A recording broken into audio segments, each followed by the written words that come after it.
Hi, I'm Dustin Abbott, and I'm here today to give you my review of the brand new TTArtisan 7.5mm. First time I've reviewed a lens that has a 0.5mm designation, but this is a 7.5mm f2 maximum aperture, and this is a fisheye lens. Now, obviously, fisheye lenses are never going to be anyone's first lens choice. This is more of a niche creative type lens, but the reason why I agreed to review this particular lens is I actually reviewed their 11mm f2.8 full frame fisheye lens back a year and a half, couple of years ago, and I was overall impressed with its performance. Again, it's a niche style lens, but I feel like they executed it quite well. Now, a few things to understand up front. This is a fully manual lens designed for APS-C and the micro four thirds cameras. It's available in a wide variety of lens mounts. I'm actually testing it in Sony E mount, but you can find it in Canon M mount. You can find it for Fuji. You can find it in, as I mentioned, micro four thirds, and then even the APS-C version of Nikon's Z mount. And so you've got a wide variety of available mounts available for it, and it's available for a very reasonable price of only about $150 US. It's a really well-made lens for that money, and it's a lot of fun to use creatively, though obviously there's certain things you can do successfully and other things you can't do as successfully with a fisheye type lens because it really is designed for certain types of effects. We'll try to break down a little bit of that as a part of our image quality portion today, but I wanted to give you a look at this new option if you're an APS-C shooter, and it's a lens that even has some intrigue even if you shoot a full frame camera and maybe want to do a few creative things on that front, and I'll try to detail that a tiny bit here as well. So we're going to start by taking a closer look at the build and the features here, because there are a few little twists that they have added into their design that I didn't see with the 11mm lens.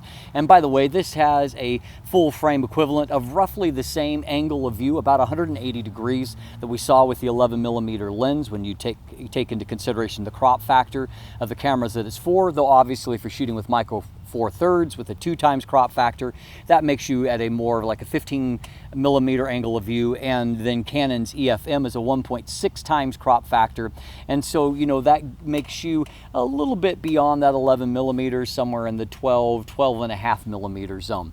And so but this is a really intriguing lens with a few, as noted, unique features. So let's dive in and take a look at those. So first of all, we have a lens that is relatively compact. It is 54 inches in diameter, 58mm in overall length, and as is typical for an all-metal construction like this, it weighs in at about 370 grams. So up front we have the kind of lens cap that fits over a fixed lens hood, and these are here primarily to help to protect the slightly bulbous front element. Now, there is one of those unique twists that is in the actual lens cap itself, in that it does have a screw out portion that allows you to, once you've screwed it out, to have a little bit of a hard mechanical vignette, and I'll demonstrate a little bit later on why that might be a desirable effect for some certain creative situations. Now, one slight negative I found with the front lens cap is that it doesn't seem to fit flat, and so it seems to kind of rock a little bit in a lot of positions. You kind of need to find the sweet spot of where it sits the best, and so I don't think it's the world's best fitting, but there is a little bit of felt inside that helps to create some suction and hold it in place.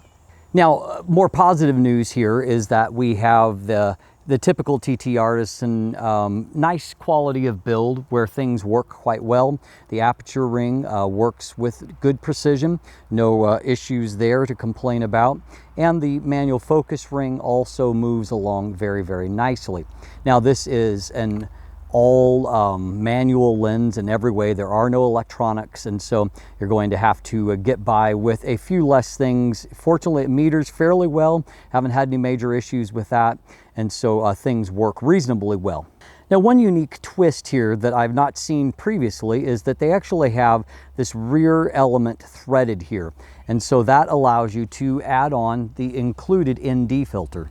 So at least in the box that I'm reviewing, there are a couple of these tiny little ND filters, an ND64 and an ND1000. And so I'm presuming that's what's included typically in the kit.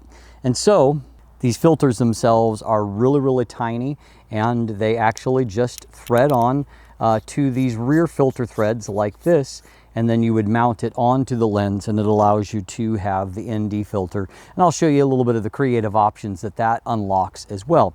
Now, either with or without the ND filter, you can put the rear cap in place, and away you go with that. The lens has 7 aperture blades inside, though obviously this is not the kind of lens you're going to create a lot of bokeh with. And you can focus down quite closely to just a little over 12 centimeters. And so, of course, by the time you get to the sensor and you take away the length of the lens, it means that you can get very, very close to your subject and have, you know, a useful magnification, though not exceptional. So obviously, a couple of cool things. The primarily, you know, I think probably most interesting one being the included ND filter or ND filters, and the option to utilize those for some different kinds of work where obviously traditional filters can't be used on a lens like this. And then for certain applications, you may also enjoy the cutout circular effect if you really want to go for the full kind of circular fisheye effect, which we'll detail a little bit more in just a second. And so as far as the build and the handling, I found the lens perfectly fine to use. Obviously, having so much in focus makes focus a little bit harder to do with focus peaking and overlays. I recommend actually using the magnification feature and magnifying what you want to be in focus, verifying focus visually. I just find that to produce a little bit more accurate results. I did try to do a little bit of hyperfocal with this, and I think that it works okay. It's a little bit hard because there are no electronics once you've taken a lot of shots in the field to know exactly which ones you shot using one method of focus and what you used, you know, in another kind of method. But I do think that you can get reasonable results with hyperfocal as well. But focusing, you know, there's enough focus throw here for accuracy, and so I didn't come away with any kind of major concerns with that. I used it on a Sony a6600. I also used it briefly on my Sony Alpha 1 to see how it behaved on full frame. And in both cases, I had no problems with focus. Actually, Alpha 1 was a little bit better, and that's mostly because you have both a better viewfinder and a better LCD screen. It's a little bit easier to magnify and verify focus with higher resolution. And so, but, you know, good things on that front. Now, the interesting thing really is to take a look at the optical qualities of the lens and to look at some actual photos from it. So let's dive into the image quality section and take a look at that. So one of the first things that stands out about a fisheye lens, particularly one that's this wide, this gives you a 180 degree of view. So it means you can have a lot in the frame at the same time. So if I stepped into my garage, you can just see that it shows pretty much everything all in a shot. And so obviously that's part of the reason why fisheye lenses are often employed in things like security cameras, just because of the extreme wide angle of view. And that angle of view is, you know, wide enough that even though there's obviously massive amounts of distortion, it allows you to really kind of play with familiar things, get close to them, and include a lot of things in the frame, though with this, you know, kind of fantasy distorted type look. And so if I put it on a full frame camera, it becomes even more extreme. And so while you have this mechanical vignette, it's not necessarily the end of the world. But you can see is just standing there, looking through the viewfinder, looking down, you can see, you know, I become a giant, but also everything is still in the frame here. In fact, you're going to have to be careful. I notice a lot of times that if I'm not careful, even just kind of like my free hand, if I'm working on a tripod, ends up in frame, or feet. You just have to be very careful because the angle of view is just so wide. Now, using a fisheye to its benefit often means that you want to emphasize the distortion. And so in this case, obviously, we do have the distortion at play, and it makes for a visually interesting image. But what's interesting here is if you look at this archway in my backyard, that from this perspective, this distance away, it looks, you know, pretty much square, you know, rectilinear.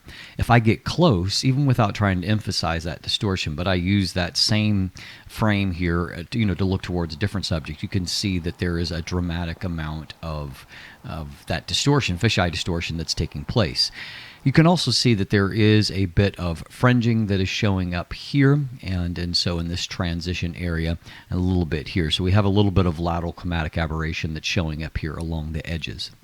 I was really pleasantly surprised with the sharpness of the 11mm fisheye lens from TTArtisan. Now, obviously, it's very difficult to do any kind of traditional test here. This kind of extreme amount of distortion means that there's no such thing as a flat plane of focus. So you really can't do chart type test other than the center of the frame. So obviously, if we look at the center of the frame, this is on a 24 megapixel A6600. You can see that at 100%, everything looks really, really crisp. We're going to jump on into 200%, which is the magnification level that I like to use for my test. And you can see that even at 200% and at f2, there is plenty of sharpness here. You know, it's there's just tons of detail, great contrast there. It's just very, very good. And so stopping the lens on down, say in this case to f2.8, you can see that there's a little bit more contrast. If I go on down to f4, not necessarily any improvement. If anything, I would say just a very mild regression. And moving on to f5.6, you know, the same is true. It's going to be more about depth of field, that as you go, we could see before that, for example, here, at f2, Sir Winston was completely out of focus, and here as depth of field increases, we can see that he is in focus. So depth of field is really going to help you in making sure that you get a increasing depth of field. And if you're up close, that could be significant because as you can see here, as we move towards the edge of the chart, there's really nothing that is there in focus, whereas at the smaller aperture of around f5.6, we've got much more things in focus, and you can see as a byproduct of that the sharpness is continuing to be quite excellent as you move towards the edge of the frame. Now we have an excellent minimum focus distance of just 12.5 centimeters, which means that you can get close enough that you're not far from the front of the lens. And so again, you can see that the detail in the center of the frame is quite excellent. The quality of the bokeh is not bad. I mean, this is obviously not really a primary application for this, but obviously you can create, credible, interesting visual images by getting very close to your subject as well, and with a pretty decent amount of magnification. Here's another shot where I have gotten close to these tiger lilies, and you can see that the detail on the subject looks good. It's in this case, you kind of get caught in no man's land. You're not really getting a fisheye type effect, but neither are you getting kind of a traditional look. And so I'm not sure that this is the best application, but it is an application. I also find that there's a little bit of jitteriness or busyness in the transition zone here. Again, bokeh being a secondary function of a lens like this. Now, getting close to people is not going to be very flattering. You probably don't want to do this if you're trying to impress a date, for example. But if you're just wanting to have something fun and creative, you can get very close, and it tends to, obviously distort features, in this case, making Loki look quite strange. He already looks a little bit strange because he's wearing this little thing to keep him. He's just had surgery, and so he's wearing this to keep him from licking the affected areas. But here, I just kind of changed the perspective a bit. And while it's not a flattering view of Jaslin's nose, it's still kind of a cool effect. And so there are ways to use this for portrait applications, but they need to be more about, hero shots or a particular look, not necessarily all about trying to create the most flattering perspective of human features. Now, this lens comes interestingly with a couple of unique features that we have detailed already as a part of the hands-on. But one of those things is that it does include an ND filter. Actually, the kit that I got came with a couple of them. I only see the ND 1000 that is advertised. Mine also had an ND 64 with it, so I don't know if that's included in all of them. And it's just a difference in the listing. Anyway, this is the bare lens in the situation. So interestingly, I wanted to have a little bit of fish effect here. You'll note, looking down here, that the leg of the tripod managed to make it into the frame, and that's just how wide things are. So what I mostly want to take a look at is here's what the detail looks like ordinarily. And so if we add on the ND64, you can see that it's it's a great effect for smoothing out the water that is coming here. And as we can see here, detail doesn't look any worse. In fact, if anything, I think focus is probably a little bit more accurate and looks a little bit better. Then you can go to the ND 1000. And so in this case, that gets us up to 10 stops, which is obviously better still for giving you that really smooth effect if you have motion. And so optically, again, it looks quite good. And so our detail is held up, which tells me that the optical properties of the filters are quite good. So that does give you a few more creative options. Now, interestingly here, I have gone with a more traditional composition and no attempt to correct distortion. And so you see that if you use the lens like this, you can actually get a somewhat normal type perspective without a lot of distortion. You can see some of the curving towards the edge of the frame, like with this tree up here, but it's not going to be strange enough for people to pick up on. And of course, using it in conjunction with this 10-stop ND filter really allows me to get a really cool long exposure effect here. Let me give you one more illustration of this. This is a different kind of composition, and so again, I really like what the ND filter has done here, and so it's smoothing things out. You get a little bit of that distortion as a part of it. But if I just adjust things up a little bit and shoot the same kind of shot, obviously I start to get a much different kind of result. Now, that could be either desirable or undesirable, depending upon what you're trying to do creatively. But just to illustrate how to use a fisheye, you can really kind of control the look that you get by just adjusting the angle a little bit. Now, the other thing that's unique here is we have that screw-out portion of the lens hood, which allows you to get kind of this mechanical vignette look, which can be an interesting effect if you're wanting to create almost like the globe effect and then really get a lot of fisheye distortion in there. In this particular image, I've only got somewhat distortion in there. I could have chosen a busier subject, but I did just want to show you this. Again, it's not going to be for everyone and certainly not for every shot, but it does give you one more kind of creative option when you're out composing with this inexpensive little creative tool. So, I mean, obviously there's lots of distortion. That's kind of the nature of the beast here. And as far as any kind of negative things I saw optically, there can be a few flare artifacts in certain situations. And as we saw, a little bit of lateral chromatic aberration, though not an excessive amount of that. So overall, like I saw with the 11mm, I really think the lens is quite sound optically. In the center of the frame, it's very sharp with very high contrast, even at f2. And as we saw, as you stop on down, that sharpness creeps out towards the edges of the frame. Though the amount of distortion, if you're in full fisheye effect, means that you're probably never going to get like ultra sharp corners. It's just kind of the nature of the effect. But I'll show you a few images here as I wrap up my conclusion here.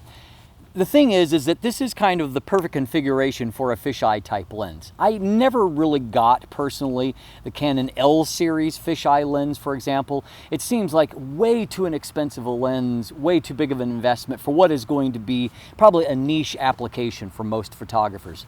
But at a price point of 150 bucks, this is a lens that you don't have to feel like you've spent way too much money on, and just have some fun with it, get some creative shots, and take advantage of that fisheye type effect. And so I think it really does kind of hit a sweet spot for, I wouldn't want to pay a lot more for a fisheye lens myself personally, because I'm not going to shoot with it all that often. But to have one on hand that you don't have a major investment in, but produces really nice results to pull out on occasion, I think makes this a little bit more of an intriguing option. And so I certainly think that if you're interested in what fisheye can do, it's worth taking a look at, because there are some creative things that you can do with it.